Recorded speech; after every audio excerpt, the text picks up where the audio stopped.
수도권을 중심으로 코로나19 확진자가 급증하고 있습니다.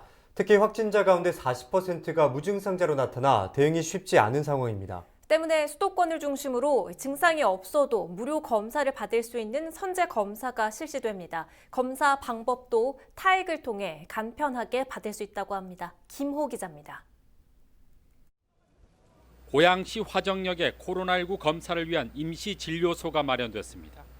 영하의 맹추위가 기승을 부렸지만 바이러스 검사를 위한 시민들의 행렬은 이어졌습니다. 기존엔 고열 등 증상이 있거나 확진자와 접촉한 사람들이 검사를 받았지만 지금은 무증상자도 검사를 받을 수 있습니다. 최근 수도권을 중심으로 확진자가 급증한 데다 확진자의 40%가 무증상자로 나타나면서 보건당국이 선제적 대응에 나선 겁니다. 이번 선제 검사는 무증상자를 신속히 찾아내는 것으로 검사비는 무료이며 개인정보도 휴대전화 외에는 이름이나 주소를 남기지 않아도 됩니다. 임시진료소는 경기도 내 71곳에 설치돼 다음 달 3일까지 운영됩니다. 서울과 인천 등 수도권 전체로는 150곳입니다. 지하철역 등 유동 인구가 많은 곳에 주로 설치되며 의정부시는 아예 이동 임시진료소를 운영하기로 했습니다.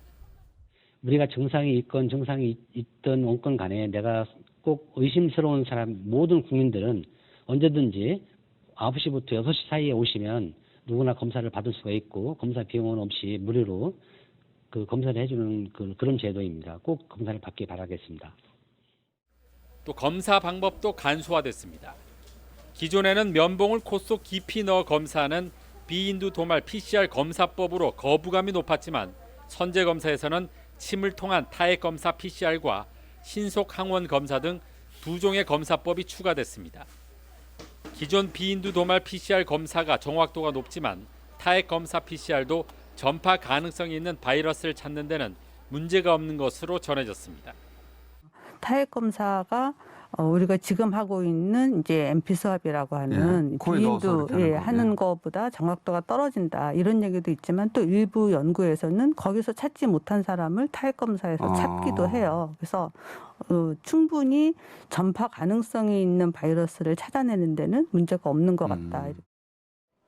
다만 30분 내 결과가 나오는 신속 항원 검사의 경우 정확성이 떨어질 수 있기 때문에 양성으로 판정되면 PCR 검사를 추가로 진행해야 합니다.